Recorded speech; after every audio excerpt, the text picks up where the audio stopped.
صوبائی مقررہ آج ہم جائزہ لیتے ہیں اس کا۔ پاکستان چونکہ ایک وفاق ہے اور وفاق میں جو ہے وہ 4 صوبے شامل ہیں: پنجاب، سندھ، سرحد اور خیبر پختونخوا۔ اس لحاظ سے ان چاروں صوبوں میں 4 صوبائی اسمبلیاں ہیں۔ صوبائی اسمبلیوں کے اراکین کی تعداد جو ہے وہ ہر صوبے کی آبادی کے لحاظ سے ہوتی ہے۔ تو اس حساب سے پنجاب اور سندھ، سرحد اور خیبر پختونخوا کی صوبائی اسمبلیوں کے اراکین کی تعداد جو ہے وہ مختلف ہے۔ تعداد کا جائزہ لے لیتے ہیں۔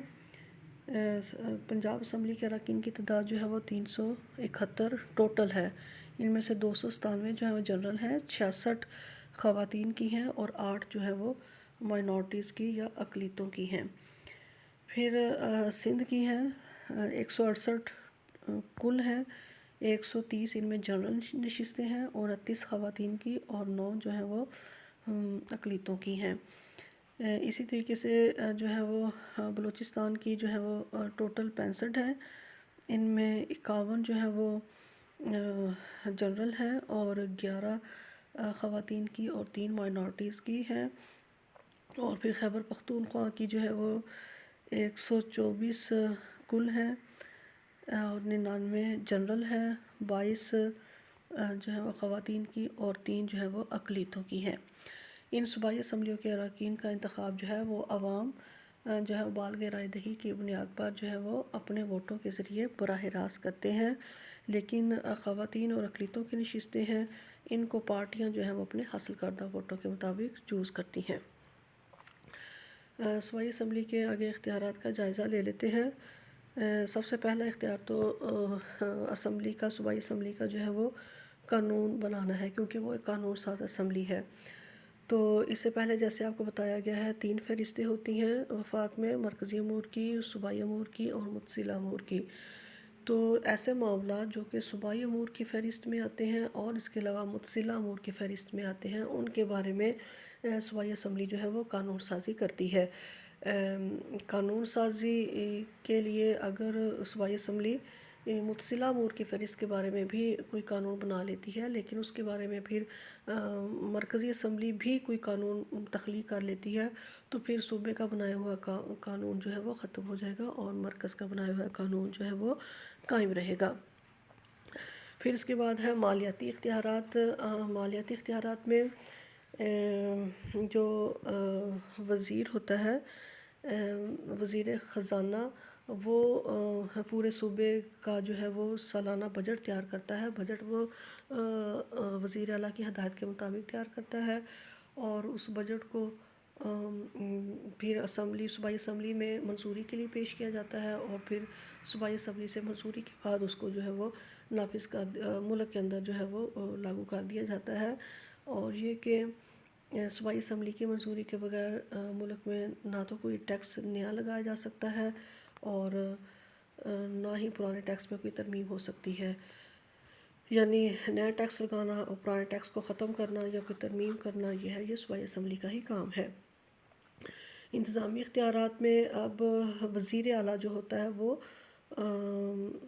اس کو صوبائی اسمبلی جو ہے وہ مقرر کرتی ہے۔ وزیر اعلیٰ ایسے ہی صوبے کا نظم و نسق چلانے کے لیے اپنی صوبائی کابینہ بناتا ہے اور اس کے اراکین جو ہے وہ صوبائی اسمبلی سے ہی لیتا ہے۔ اب یہ اراکین جو صوبائی اسمبلی سے لیے جاتے ہیں یہ صوبائی وزیر ہوتے ہیں اور ان کو مختلف محکموں سونپے جاتے ہیں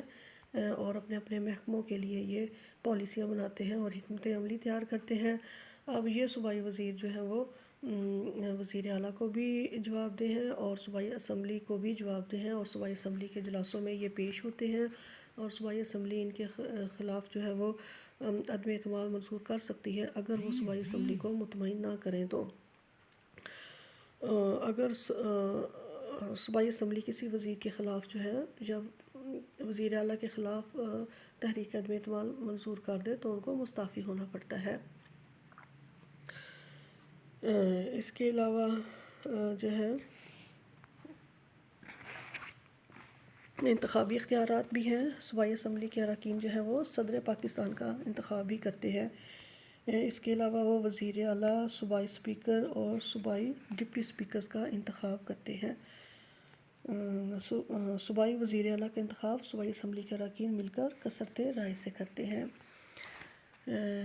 پھر یہ ہے کہ متفرق اختیارات میں یہ آ جاتا ہے کہ جیسے آپ نے بتایا، اس سے پہلے میں نے بتایا ہوا ہے کہ صدر کو ملک کے اندر جو ہے وہ آرڈیننس نافذ کرنے کا اختیار ہوتا ہے۔ اسی طریقے سے گورنر جو ہوتا ہے وہ صوبے کے اندر آرڈیننس نافذ کر سکتا ہے، یعنی قانون تو بنانا، قانون سازی کرنا صوبائی اسمبلی کا کام ہے، لیکن صوبائی اسمبلی کے اجلاس نہ ہو رہا ہو تو ہنگامی صورتحال میں یا کسی مسئلے میں قانون کی ضرورت ہو تو پھر گورنر جو ہے وہ ملک کے اندر جو ہے وہ آرڈیننس نافذ کر سکتا ہوتا ہے، اور اس کے بعد صوبائی اسمبلی کا جب اجلاس ہو تو وہ اس آرڈیننس کو منظور کر سکتی ہے یا پھر اس کو کالعدم قرار دے سکتی ہے یا پھر ختم کر سکتی ہوتی ہے۔ آگے ہم ہائی کورٹ کا جائزہ لیتے ہیں۔ صوبائی عدلیہ جو ہے ملک کے اندر جو ہے وہ 1973 کے آئین کے مطابق جو ہے ایک سپریم کورٹ اور اس کے علاوہ چاروں صوبوں میں ایک جو ہے وہ ہائی کورٹ بھی قائم کی گئی ہے، جو صوبائی سطح پر ہونے والے معاملات کے بارے میں عدل و انصاف جو ہے وہ فراہم کرتی ہے۔ ہائی کورٹ کے ججوں کا تعین بھی آئین کے تحت نہیں کیا گیا، بلکہ اس کے ججوں کا تعین بھی جو ہے وہ ملکی حالات کے پیش نظر جو ہے وہ پارلیمنٹ ہی کرتی ہے، اور جب تک پارلیمنٹ ایسا نہیں کرتی اس وقت تک یہ اختیار جو ہے وہ صدر کو حاصل ہے۔ ہائی کورٹ کا جج بننے کے لیے بھی کچھ شرائط درکار ہیں، اور یہ کہ ایک تو وہ پاکستان کا شہری ہوں، ان کی عمر جو ہے وہ 40 سال سے کم نہ ہو، اور یہ کہ ہائی کورٹ میں وہ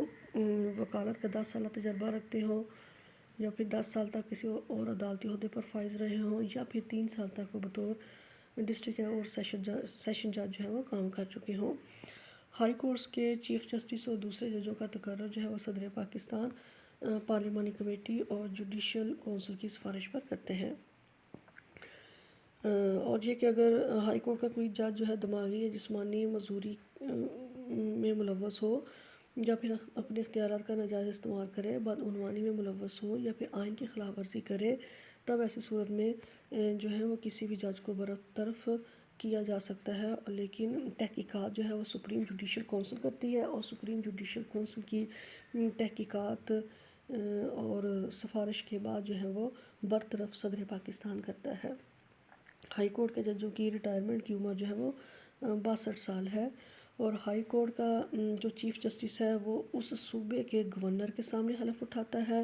اور باقی ججز جو ہیں وہ ہائی کورٹ کے چیف جسٹس کے سامنے اپنے عہدے کا حلف اٹھاتے ہیں، اور ہائی کورٹ کا صدر دفتر جو ہے وہ صوبائی دارالحکومت میں ہی قائم ہوتا ہے۔ اس کے علاوہ اگر کام کی زیادتی بڑھ جائے، کام کا بوجھ بڑھ جائے، تو پھر صدر پاکستان جو ہے وہ مخصوص حالات میں قائم مقام جج جو ہے وہ قائم کر سکتا ہوتا ہے۔ اب اختیارات کا جو ہے وہ جائزہ لے لیتے ہیں۔ ہائی کورٹ کے اختیارات میں سب سے پہلے تو ایسے معاملات جو کہ ابتدائی دائرہ سماعت میں آتے ہیں، ان کے بارے میں جو ہے وہ